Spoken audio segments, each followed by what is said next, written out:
جدا بهذه المشاركة في معرض الكتاب المخصص لأدب الطفل المنظم من قبل وزارة الثقافة.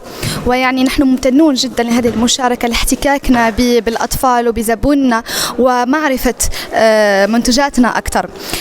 في هذا المعرض نحن شاركنا بكل منتوجاتنا الخاصة بالطفل من وسائل تعليمية وترفيهية، ألعاب اجتماعية وتربوية كذلك، ومناهج الروضات وكتب الشبه المدرسي الخاصة بمؤسسة أسامة للنشر والإشهار. يعني طبعا السبب الرئيسي اللي خلينا نشاركه هو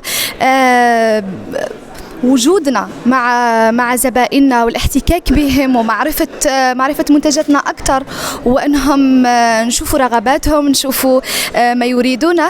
وطبعا هذا الأمر هذا يهمنا جدا، ويعني احتكاكنا في هذه المعارض هو إثبات لوجود هذه المؤسسة وتواجدها بقوة كذلك في منتجاتها التي تتميز بقوة إنتاج عالية وجودة صناعة عالية جدا.